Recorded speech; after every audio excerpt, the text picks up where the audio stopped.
Ladies and gentlemen, good day, and welcome to the 4Q FY23 earnings conference call of Power Finance Corporation, hosted by Equirus Securities. As a reminder, all participant lines will be in the listen-only mode, and there will be an opportunity for you to ask questions after the management commentary concludes. Should you need assistance during the conference call, please signal an operator by pressing star then 0 on your touchtone. Please note that this conference is being recorded. I now hand the conference over to Mr. Shripal Doshi. Thank you, and over to you, sir. Thank you, Yusuf. Good afternoon, everyone.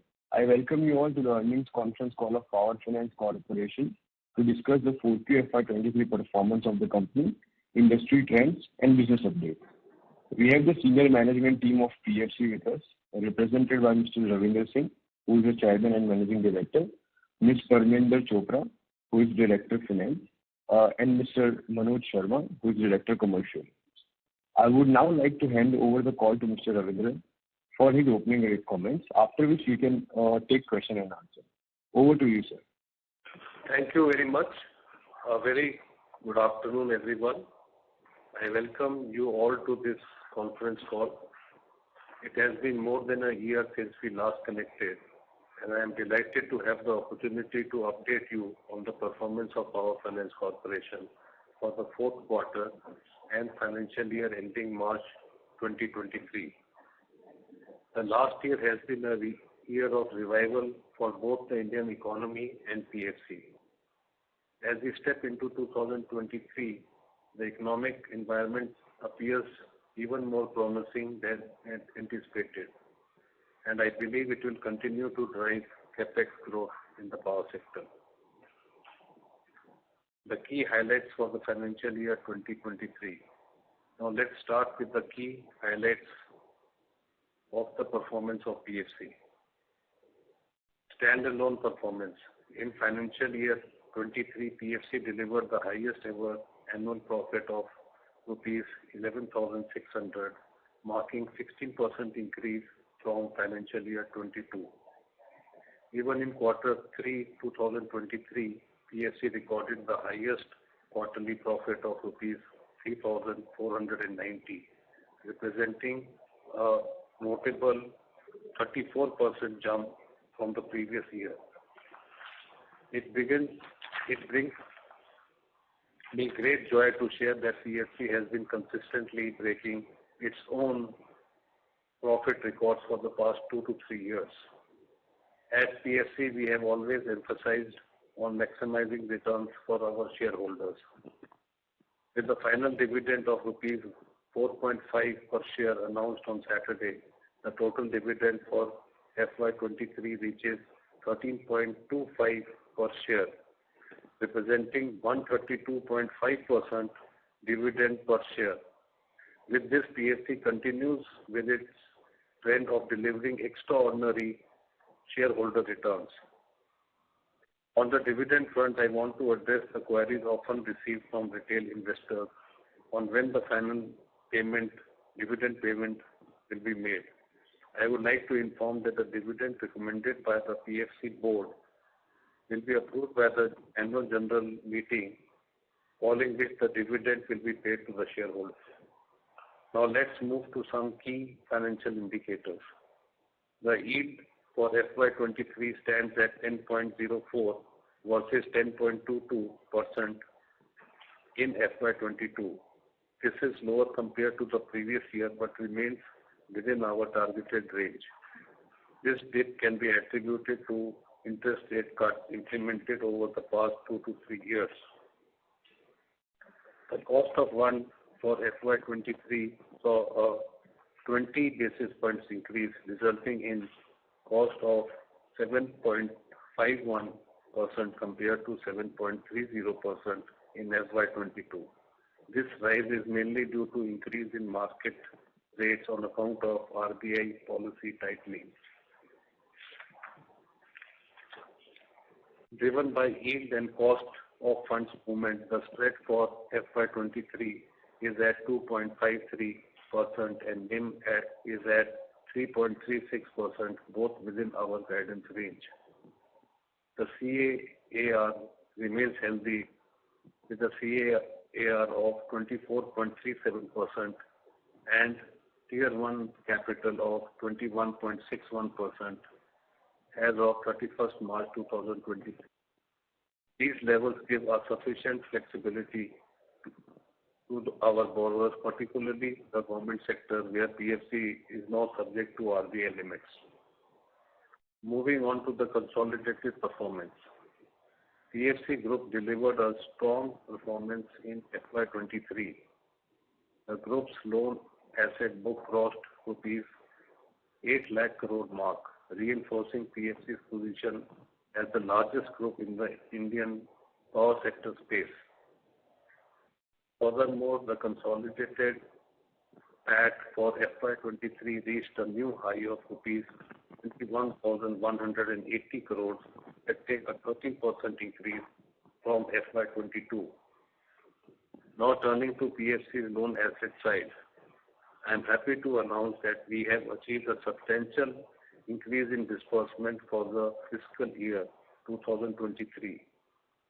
We disbursed a remarkable amount of rupees 85,760 crores, representing a 67% increase compared to the disbursements of 51,240 crores in the previous financial year.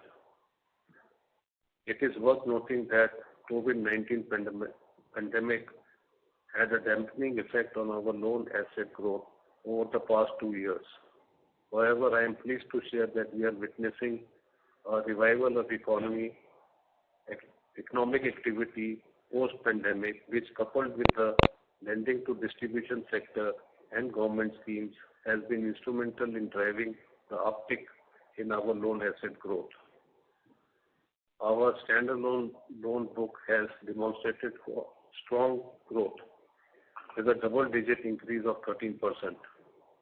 As of March 31st, 2023, our loan book stands at an impressive rupees 4,22,500 compared to 3,73,000 crores as on 31st March 2022.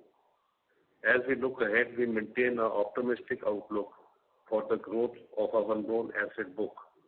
Building upon the positive momentum we have witnessed this year, we anticipate the loan book to grow at a similar pace in the coming years. Coming on to the asset quality, I am pleased to share that our continuous and active resolution efforts over the past few years have yielded exceptional results in addressing non-performance assets. In the last 1 year itself, PFC has resolved 3 stressed assets amounting to rupees 4,400 crores. These assets include Southeast UP Power Transmission, Jhabua Power, and in Bharat Energy Utkal. As a result, our stressed asset book has decreased by 21% from 20,900 as on 31st March 22 to 16,500 as on 31st March 2023. Consistent resolution efforts have led to lowest net NPA ratio in the past 6 years. For FY23, our net NPA ratio stands at an impressive 1.07%, reflecting a significant decrease of 69 basis points from 7.76 in financial year 22. Furthermore, our gross NPA levels have also witnessed a substantial decline. In FY23, the gross NPA levels decreased significantly by 170 basis points from 5.61 in FY22 to 3.91% in FY23. Moving on to the update on resolution status. We currently have 22 stressed assets with a total value of rupees 16,500 in stage 3. Out of these 22 projects, 13 projects worth 13,900 crores are being resolved under NCLT, while the remaining 9 projects amounting to rupees 2,600 crores are being resolved outside NCLT framework. On the provisioning front, I would like to mention that successful resolution and upgradation of Stage 3 assets during the year has contributed to provisioning reversals without any additional credit cost. It is crucial to note that although in absolute terms provisioning against Stage 3 assets have reduced, but we have enhanced the overall provision coverage ratio on Stage 3 assets from 69% in FY22 to 73% in FY23. We firmly believe that these provisioning levels are adequate to support future resolutions. Now I would like to provide an update on the liability side. In FY23, PFC raised a total amount of rupees 76,000 crores from both domestic and foreign sources. As of March 31, 2023, our outstanding borrowing stands at rupees 3,62,630 crores. Looking ahead to the next financial year, that is FY24, I would like to share that PFC board has approved a borrowing program of rupees 80,000 crores. This program aims to raise funds from both domestic and international markets through various instruments including bonds, term loans, commercial paper, and other suitable avenues.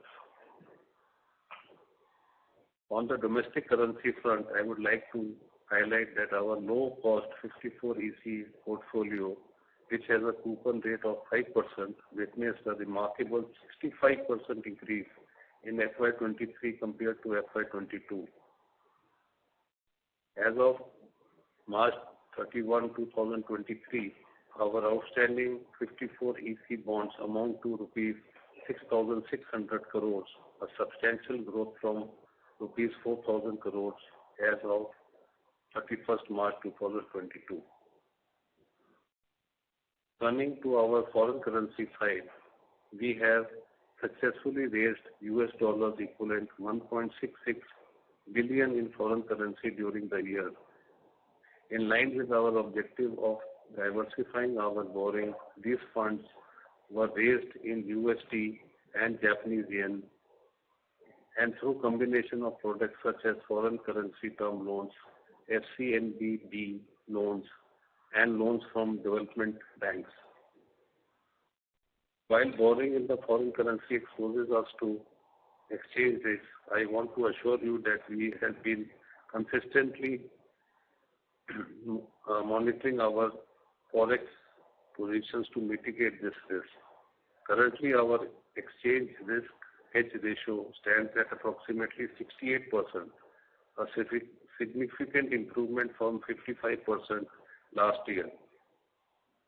Moreover, we have hedged 92% of the exchange risk for portfolios with a residual maturity of up to 5 years, including 100% of exchange risk for US dollar loans with a residual maturity of up to 5 years. With these measures in place, we firmly believe that PFC's bottom line is adequately protected from foreign exchange fluctuations. Before I close, I would like to share our strategy for the coming year. First and foremost, our business priorities will be closely aligned with the targets and thrust areas set by Government of India, especially in the energy transition as well as DISCOM reforms. On the generation side, in line with government's energy transition goals, PFC would continue to tap renewable energy business. On this front, I would like to share that PFC recently undertook one of the largest financing deals in renewable energy space, within which we have refinanced JSW Energy loan of rupees 6,112 crores for renewable energy projects of Mitra Group, which has been recently acquired by them. You know, right now, India's energy transition landscape is quite exciting with newer technologies being explored to reduce carbon emissions. Some of the emerging technologies that are now being explored for commercial expansion are green hydrogen, battery storage, pump storage, and offshore wind. PFC thrust in coming years is to actively target these technologies and contribute in making India a greener nation. On this, I would like to further add that while going green is undoubtedly the way forward, but energy security is also crucial.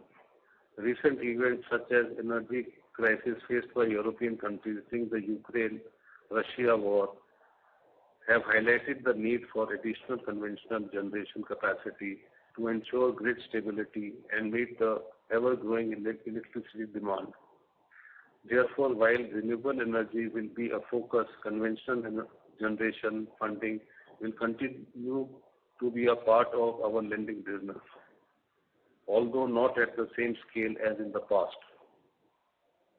Also, government is looking at reducing carbon emissions from the existing coal plants by retrofitting them with carbon offsetting technologies. We see that this is another potential lending opportunity for PFC in future. Moving on to the distribution sector, it is currently one of the top priorities for the government, as it plays a critical role in improving the overall health of the power sector. To improve the operational and financial health of DISCOMs, government has launched the revamped distribution sector scheme in 2021 and late payment surcharge scheme in 2022. PFC and its subsidiary REC are the nodal agency for RDSS implementation, and all eligible states and UTs have been allocated between PFC and REC equally. RDSS has an outlay of rupees 3 lakh crore covering smart metering and infrastructure projects, of which around 60% will be from government grants, and the balance will be the counterpart funding from PFC or REC or states' own resources for infrastructure works. The smart metering shall be implemented in PPP mode. Before the counterpart funding starts, the action plan submitted by state DISCOMs were to be approved, and the government grant portion is to be released based on the achievements of the milestone. I would like to share the action plan approval process is complete for nearly all eligible states of PFC. Further sanction is being awarded by DISCOMs and the grant release cycle has started. Around rupees 1,679 crores of grant has been released so far. With the progress we have made, we expect counterpart disbursements under RDSS to commence towards the end of FY24.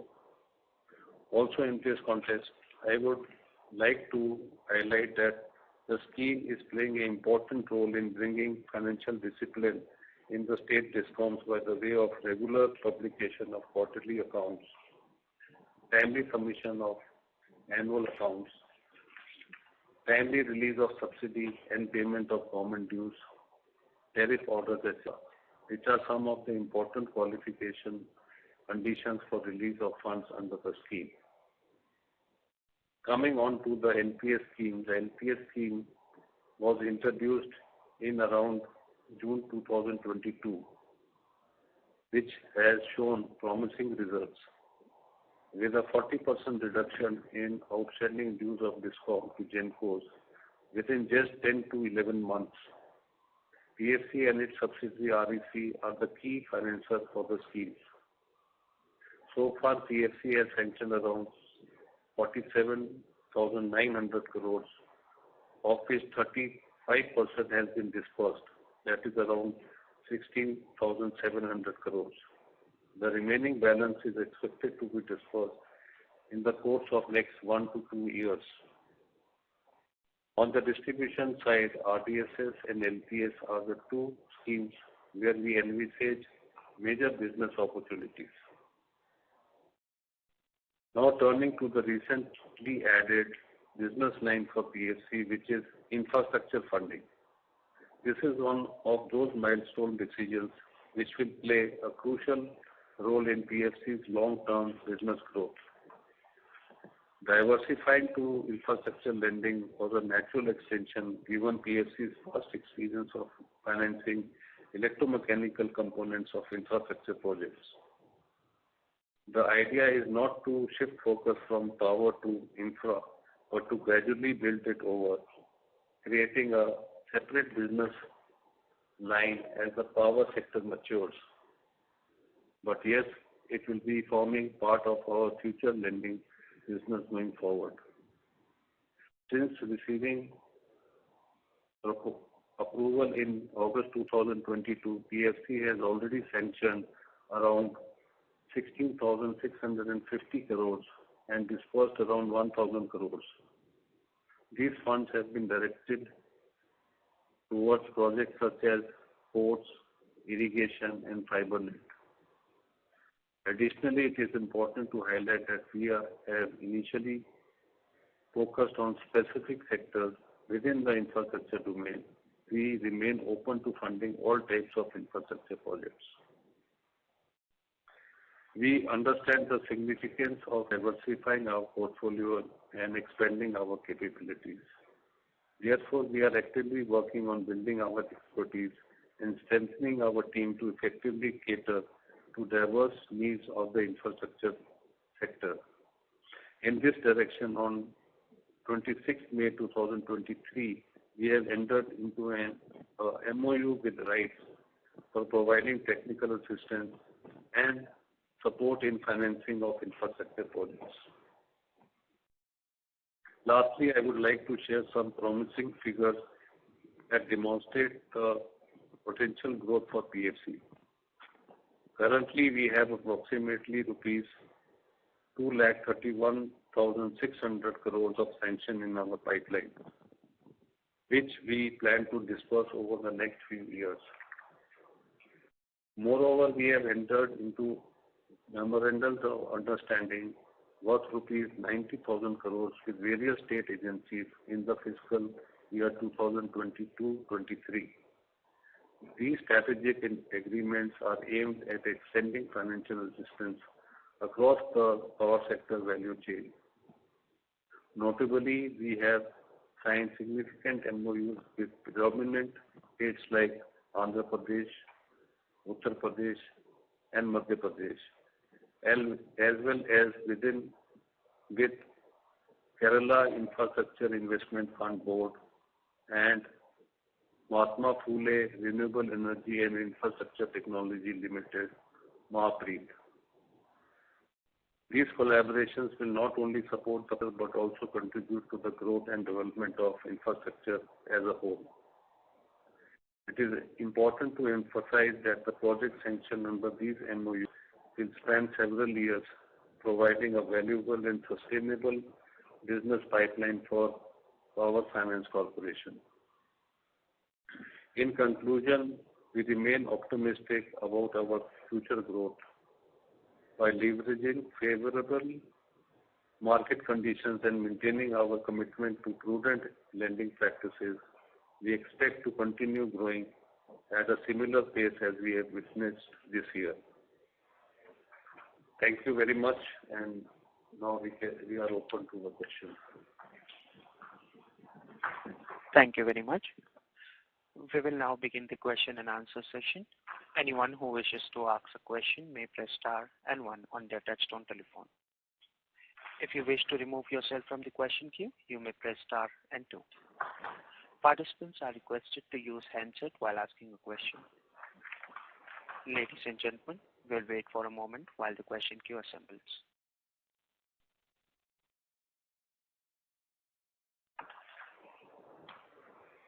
First question is from the line of Dhaval from DSP. Please go ahead. Yeah, hi sir. Thank you for the opportunity. Congrats on good performance. I had two questions. First is relating to the spreads and margin. So, sir, this year we saw a decent reduction in spreads from 2.9 to 2.5%. Going forward, where do you think spreads will stabilize, given the rise in cost of fund that we are seeing right now?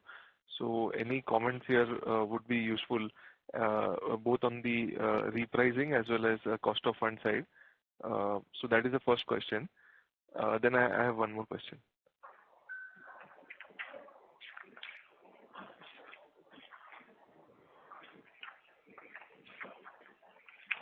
So you are going to add with the second question, or should I reply to the first one? Sir, you can reply, then I'll ask the second one. Okay, fine.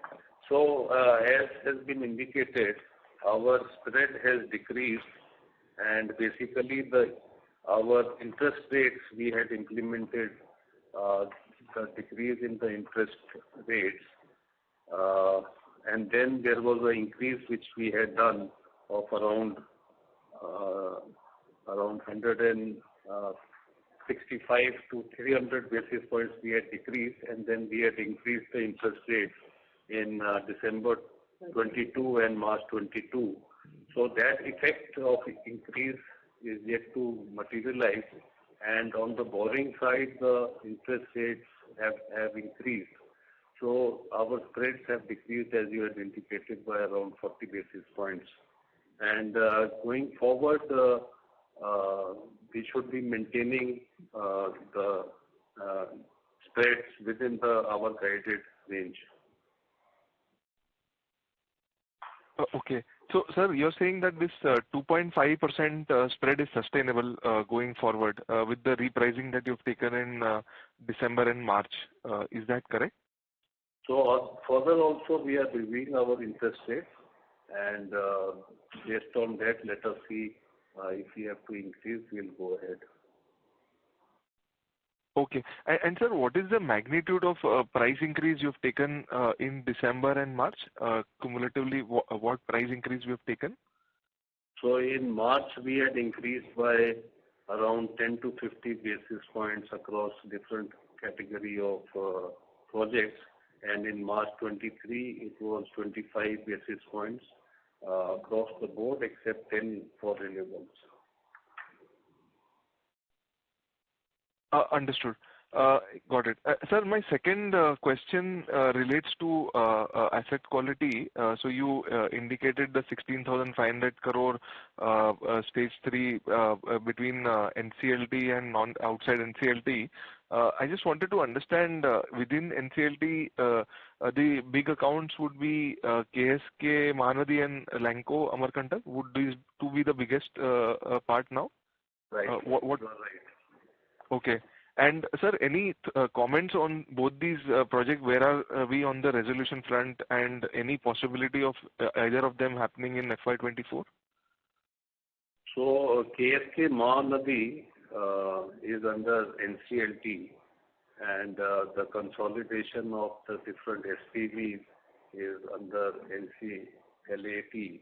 So that is under that is the ongoing position as of now.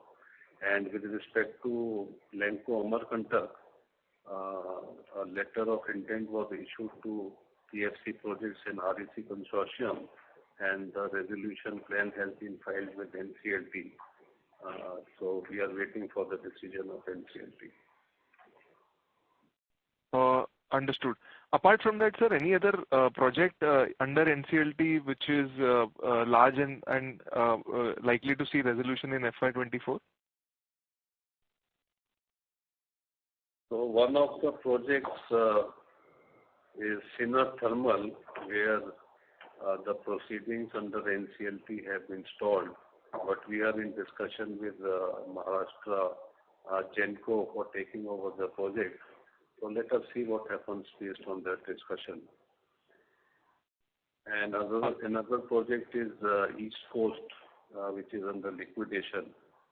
And Maheshwar Idle project is there, which is the which was admitted after a long period of more than 4 years. It was admitted under NCLT, but now again the CIRP process has been stayed, and we have filed before NCLAT for early hearing in this case. Got it, sir. Yeah, those are the questions from my side. Thank you and all the best. Thank you very much. Thank you. Thank you. The next question is from the line of Arjun Bhatia from Bowhead Investment Advisors. Please go ahead. Yeah, hi. Thanks for the opportunity. Just one clarification on your loan growth guidance. So you said loan growth in 24 to be similar to 23. So you mean loan growth should be around 13%, which is where you ended Q4 FY23. So now we have started funding infrastructure. So let us see what type of projects we are getting. A lot of projects in infrastructure, but there is a restriction that we can only sanction around 1/3 of our total assets, the total sanctions during the year for infrastructure. So going forward, because the base for the last year was slightly lesser, so we have to see whether we will be able to maintain the same growth or not with respect to the percentage. So any percentage number that you're targeting in 24? Say double 10, 11, 12, 13%, or could it be lower? You're not very audible. Your voice is not clear. Yeah, am I audible now? Little bit better. Yeah, no, I'm saying just loan growth for 24. So any range that you have, say between 10 to 12%, 12 to 13%? So we should be around the double-digit mark.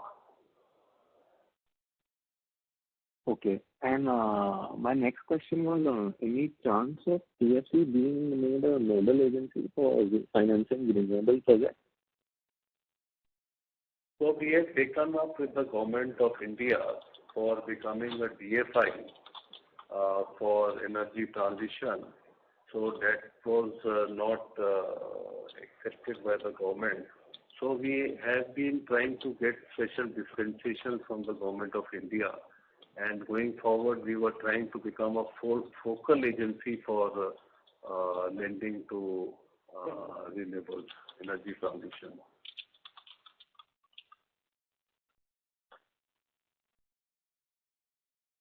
Okay. So when you say focal agency, so is there like any like formal process to that? Like, have you been applied to some authority for that? No, we have not applied, but we are in discussions with the Ministry of Power and Ministry of Finance regarding that. And as you are aware, we have the largest loan book for renewable energy of around 48,000 crores. Right. Yeah. And just on the infra segment, do you have any disbursement targets for FY24 or FY25? So disbursements, we are getting the figures from our borrowers, and we think that we should be at the same level, almost the same level with the economy reviving and a lot of renewable projects coming up, and also transmission projects. And obviously, the funding to RDSS will also start, and where the counterpart funding from PFC and REC will also be required. Got it. And just lastly, on this 2.3 lakh crore of sanctioned pipeline, which is very impressive that you said you have as of now. So how much of this can convert to, say, disbursements in FY24 and FY25? Could you repeat that? Out of the total sanction pipeline of 2.3 lakh crores that you gave, which is very impressive, how much of that can convert to disbursements in FY24 and in FY25? So the implementation of the project will take around 2 to 3 years for implementation. And some of the recent projects we have funded are infrastructure projects which may take a longer time. So the disbursement will follow the implementation. All right, got it. Thank you so much. Thank you. Before we move to the next question, a reminder to the participant, anyone who wishes to ask a question may press star and 1.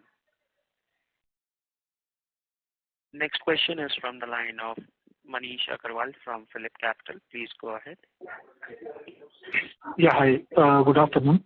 A couple of questions from my side. One is on your infra sanctions. So if I look at REC, this year have sanctioned almost 85,000 crore, and we have done somewhere around 16,000 crore. So why so difference in the sanctions? Is that some of the projects we were not comfortable and hence we didn't entertain? No, I think REC had sanctioned a major Mumbai Metro. So there is the loan documents, and we have. It is not that we are adverse to funding these projects, but initially we have taken exposure to the refinery project and the other projects, ports also. We have done the disbursement also. We have done to the port. So any particular reason why we are averse to metro funding? Is it because of tenure or high risk involved there? So we are inclined to funding metro. We are not adverse. We have received DPR for the metro project also, and we are going to fund these projects. There is no, we are not avoiding these projects. Okay. My second question is on your interest reversal this quarter. I understand a large part of that is because of interest reversal in stage 1 and stage 2. So any particular reason why we are doing that, or is it because discount rating has improved and hence we are now reversing that? So I would, our Director of Finance would take that question. As you know, during the Q3, when we have announced the results, we said that there is a change in the discount rating, and as a result, around 900 to 1,000 crore additional provision was required to be made based on the annual rating exercise. So the rating exercise is carried out on half-yearly basis. So when we have the next half-year basis reviewed the rating, so the lot of discoms have complied with the conditionalities and submitted their accounts, based on which they have been upgraded, and major, as you rightly said, the major amount is on account of upgradation of the discounts. The further scope of interest reversal there? Discount rating, as I told you, that it's a half-yearly exercise, and if there is further improvement in the overall functioning, compliance and financials of the discount, then definitely the same will be reviewed. Got it. I have another question on Lanco Amberkantak. So there was some news that DPAM is not comfortable with the current structure of REC PFC bidding. Any comments on that, and when do you think is a feasible date for completion this resolution?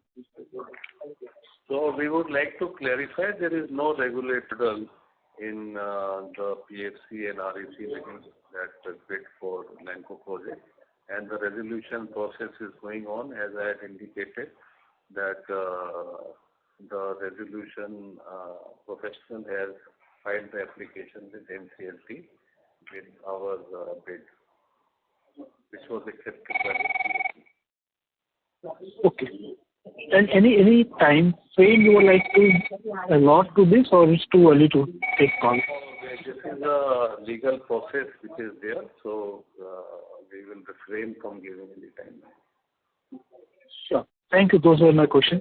Thank you for answering those. Thank you. The next question is from the line of Jigar Jani from B&K Securities. Please go ahead. Yeah, hi. Thanks for taking my question. Two questions.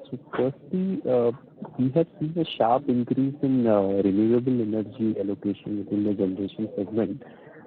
So just wanted to understand whether the margin profile for renewable generation projects is a bit lower than normal generation projects. If you could comment on that, because in the slide you have mentioned that the yields are lower for these kind of projects.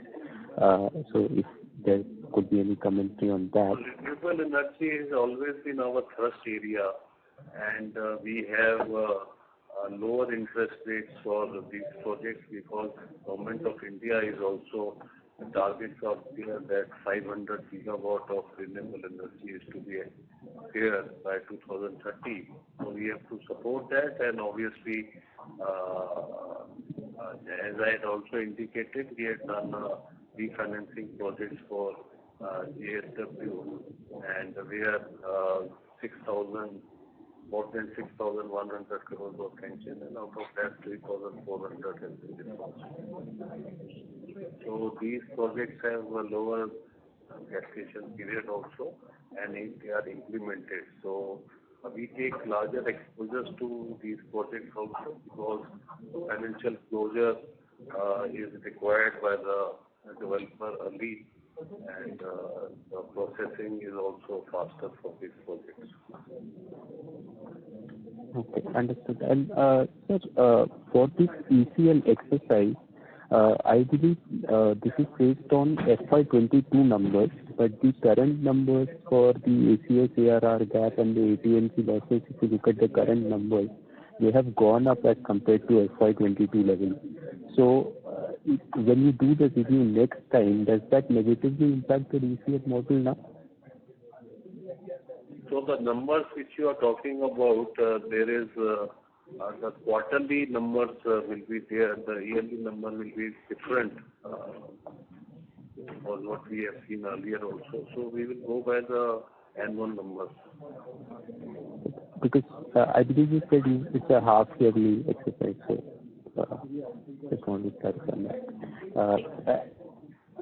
So whenever there is a change in any information which we receive from the in the accounts or some accounts are given to us, then only we change the rating. Sure. Otherwise, it is an annual exercise which is we do on behalf of the Ministry of Power.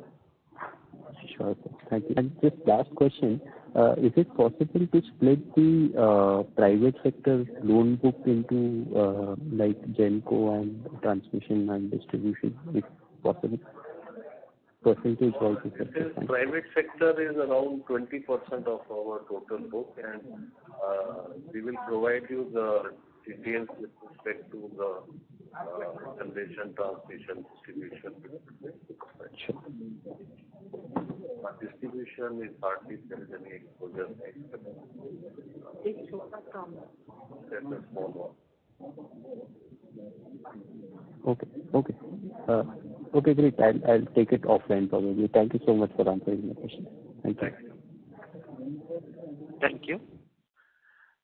Before we move to the next question, reminder to the participant, anyone who wishes to ask a question may press star and 1. Next question is from the line of Mangesh Kulkarni from Almonds Global Securities. Please go ahead.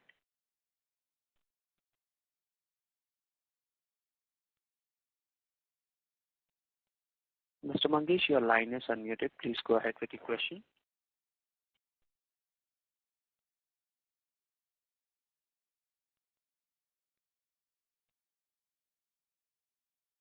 Mr. Kulkarni, please go ahead with your question. As there is no response from the current questioner, we'll move to the next question from the line of Niharika from Equitas Investment. Please go ahead. Hi, thank you for the opportunity. I just want to understand why have we increased our PCR from 69 to 73%? Is there increase in risk which we perceive or some change in the regulation? Could you repeat that? We could not get. So my question is on the PCR. So why have you increased our provision coverage from 69% to 73%? Do we perceive more risk increase, or is it some regulation because of that which we are doing this? No, that is only majorly on one project, that is TRN Energy, where the provision has been increased. Even though in absolute numbers, if you have seen that our provisioning is overall on the basis of stage 3 is lower, but with the resolution of the asset and the lower NPAs, with the increase in the TRN Energy thing, that this has been increased.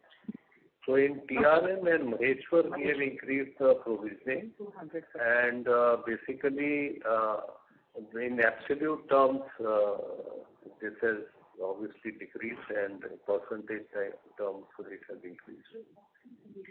Okay, got it. And my second question is, how much percentage of our book will get reset in this current year, and what will be the impact on NIMs? Will it get further dragged down this year?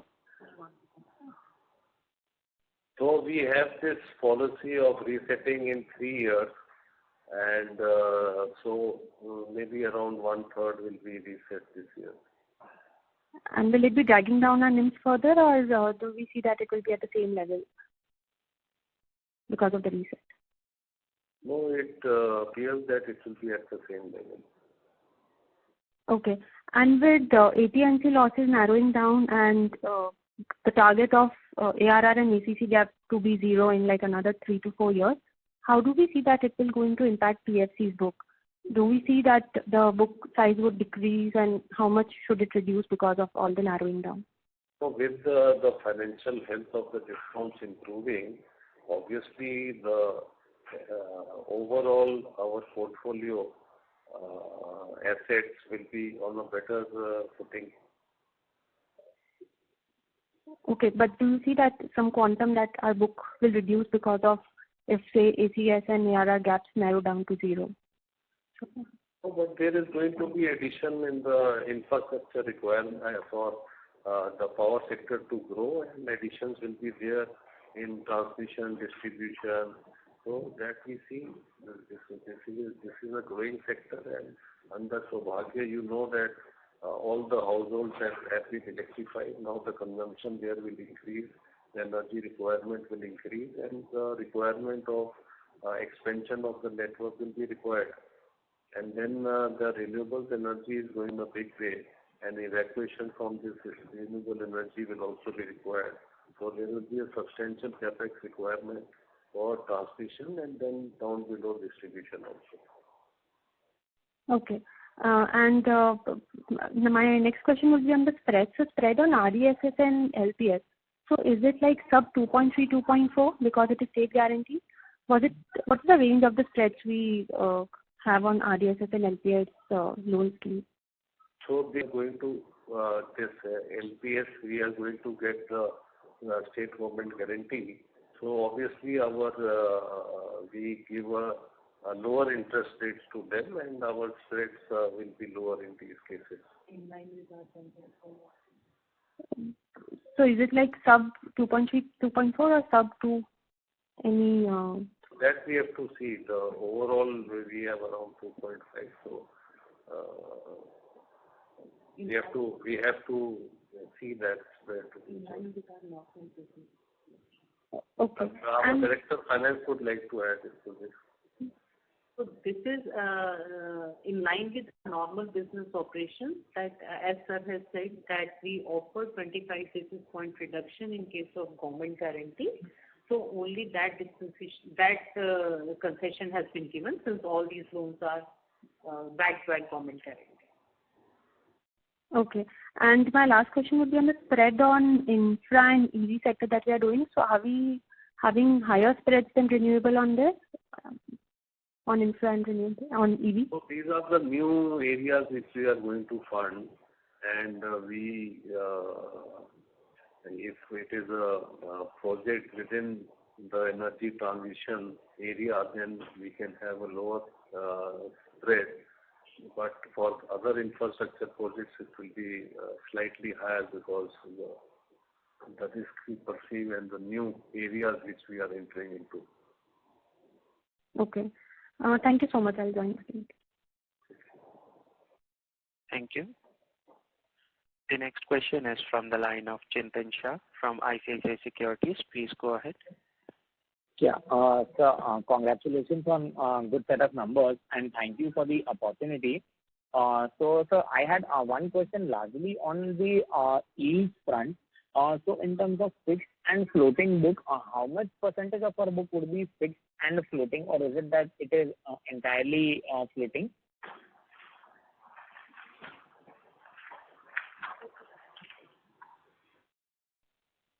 The majority of our loan book is floating in nature because, as indicated, the interest rates are reset after every 3 years. Sure, sir. And so, sir, in terms of the foreign borrowings, on the borrowing side, so, sir, how would it be that mix? It is also largely floating, or it will be a mix of fixed and floating? No, there we have mostly fixed rate borrowings. So that is above 70% would be fixed rate borrowings. Okay. And so one thing you mentioned in the opening remarks that we have seen a reduction of 250 to 300, 165 to 300 bits decline in the yield. So that decline was during what period, if you could just mention? And the reason would be the competition, right? So no, not exactly competition. At that time, since September 2020, we have reduced the interest rates to during up to December 22 by 165 to 300 basis points. So there was competition also, and during that time the interest rate regime was also lower. So we were able to borrow at a lower rate, and we passed on that benefit to our borrowers. Sure, I got it. And so largely in terms of this hedging cost, I just wanted to understand from the accounting perspective. So the hedging cost for the foreign currency borrowings, that would be accounted under interest expense, or would that be a separate line item? Our Director of Finance would reply to this question. Yeah, the hedging cost is forming part of the interest expense. Okay, ma'am. I think that's it from mine. Okay, ma'am. Thank you. Thanks. Yeah. Thank you. Thank you. Ladies and gentlemen, in order to ensure that management is able to address questions from all the participants in the conference, please limit your questions to 2 per participants. Next question is from the line of Chintan Shah from JM Financial. Please go ahead. Hi, sir. Thank you so much for the opportunity. So I just had one question. So this quarter, there was no dividend declared by a subsidiary REC, and we have a statutory mandate for the same. So how should we read this? Could you repeat that? Yeah, so REC did our subsidiary REC did not declare any dividend this quarter, and there is a statutory mandate to do so. So I just wanted to understand, is there any particular reason? Is there any change or something that we should be aware of? No, there is no requirement as it is. Statutory requirement is not there, but we are hopeful we'll get the dividend. And if you see the last year also, along with the first quarter results, they have declared the final dividend. Okay, Q1 we should expect 2 dividends. One would be the final one and the normal interim one that will declare. Is that right? Able to comment on that. Okay, sure, no problem. Got it. So that's it from me. Thank you. Thank you. Next question is from the line of Puneet Srivastava from Daiwa Capital Markets. Please go ahead. Yeah, good afternoon. So my first question is on this yields and the ratios that you have given this time for the full year. Can we please have the quarterly ratios as well? Because that will help us a lot to understand the quarterly movement. Our Director of Finance. So we will share these numbers with you. Okay. And the other question was on the margin front, I mean, I believe you already have spoken about it, but we just wanted to understand, like, whether how the cost of funds are moving quarter to quarter, like whether we expect cost of funds to go up further from here or remain like stable. How do you expect the cost of funds to move from 7.5% levels?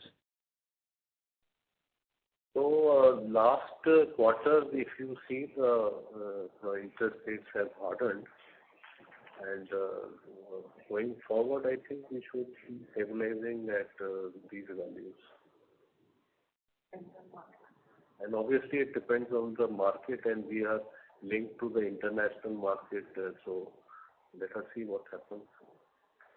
Actually, the question I was asking about the quarterly is because if you see the 9 months margins, net interest margins were reported at 3.37, and then for full year it is reported at 3.36. So there seems to be almost flat, but the numbers are showing that margins were under pressure. So that was the reason I was asking about the fourth quarter, because there seems to be some adjustment happening somewhere. Because 9 months to full year, the margins are showing flat numbers.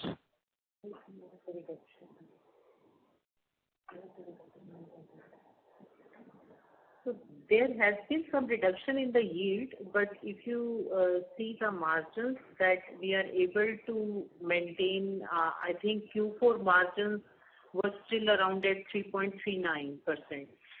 So whatever additional numbers you require for the Q4, you may please let us know. We will provide you.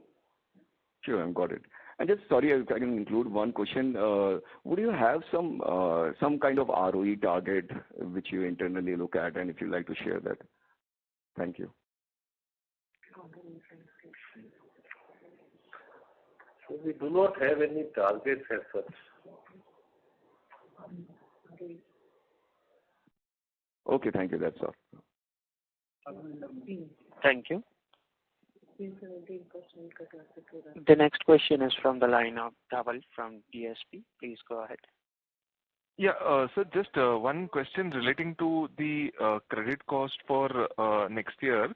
I mean, this year we saw some write back on a net basis. So next year, would it be safe to assume that the credit cost should be less than 20 basis points? I mean, given that there are still large projects under various stages of resolution. So we will not able to say that because most these projects, as I had indicated, are under NCLT. So how much time they are lingering on for quite some time, and how we are able to resolve this. So we are not having any target with respect to that. Understood. Okay. That's it, sir. Thanks. Thank you. The next question is from the line of Rohan Mandora from Equirus Securities. Please go ahead. So thanks for the opportunity. Just wanted to understand on the infrastructure segment, like how are we looking at between, say, the public projects and private projects, and what was the sanctioned in FY23, which is yet to be disbursed in FY24, and what is the pipeline for sanctions for FY24? So PFC's loan asset is mostly in the government sector, and our first reference for the infrastructure projects also will be to take up some government sector projects. However, we have funded electric vehicles, etc., which were in the private space. And as indicated, we have sanctioned loan for the ports, and there we had the disbursement of around 1,000 crores. And moving forward, we would these new type of projects, the energy transition projects are there, which we will be taking up, like pump storage schemes, and if this offshore wind comes up or green hydrogen projects come up, we will be taking up these projects. Sure, sir. And so what is the pipeline for FY24? Overall, at an overall level? this I think we can share. We do not have the figures as of now. Sure. It all, as and when any project is posed to us, that we initially do the appraisal, and based on that, the viability of the project, be it in the private sector or in the government sector. So after that only we will be taking up to the sanction as per our competent authority. So that will be known in the near future. Sure. Thank you. Thank you. The next question is from the line of Shreya Shivani from CLSA. Please go ahead. Hi, thank you for taking my question. I just have one doubt. When you say that you have done repricing in December of 10 to 50 bits and in March of about 25 bits, does this mean that the new disbursements that will be happening would be higher, or the floating rate, like the older ones, are also getting repriced? Like, I'm just trying to understand what that sentence really meant. So after we raise our interest rates, raise or decrease or increase, the future disbursements will be done at that rate. And whenever the loan comes, already existing loan comes for reset, it will be reset at that price. Okay, got it. So whatever portion of loans will be getting reset now will get reset at either 25 bits higher or 25 bits higher, and the disbursements will also be at this higher rate. That's the understanding. Got it. Thank you. Thank you so much. Thank you. The next question is from the line of Satendra Singh from Eon Infotech Limited Investment. Please go ahead. Thank you for the opportunity and congratulations on a good disbursement growth this year. So you mentioned about the various opportunities before us in terms of energy transition, the DISCOM reforms, and also the infra lending. What are the top three concerns that you have as the leadership of PFC? Could you repeat that last part? What are the top three concerns that you have, sir? So the opportunities you've made clear, sir. What are the top three concerns that that concern you as a leader of the company? PFC. So these are the new areas which we are getting into, and we have to be the credit appraisal should be, I think, a challenge for us. And as has been indicated, we have signed a MOU with the rights for doing maybe sort of traffic studies or with respect to they have experience in infrastructure projects. We'll be taking that expertise. Okay. So, and what are the concerns, sir? What are the challenges that you see? And then the new type of projects which are coming in energy transition. So these will require some sort of viability gap funding if you see green hydrogen or offshore wind. So initial projects will be taking off, but subsequently we will need lower cost of funds for funding these projects so that they become viable. So our challenge is there that our borrowing should be, we are looking at special dispensations from the government and raising funds from outside which are cheaper. So that is a challenge for us to decrease our cost of borrowing. Okay. Okay, sir. And any comments on the competitive intensity? So this year our fee and commission income has fallen by almost 50%, even though the disbursements have been steady. So how do we explain that? And a few comments on the competitive intensity in our business. So I will tell our Director of Finance to answer that. Fee and commission income also includes the component of prepayment premium. Actually, this year our prepayment has been on a very lower side. So we have not earned any prepayment premium, which has led to what you see as reduction in the fee and commission income. The last year was prepayment was not happening to what level they were the previous year to that, and then after COVID, when the banks were having a lot of liquidity and they were giving offering lower interest rates to the projects which were commissioned, which we had financed. So there was a repayment which was happening. The prepayment premium we do not waive for any other borrower, so that was being paid, and last year it was not happening, so the income has come down. Right, sir. And on the competitive intensity, so as the health of the power sector improves, a concomitant risk is that you have other lenders come in and willing to take that risk. Okay, so some comments on the competitive intensity, sir. How has it changed in the last 12 months?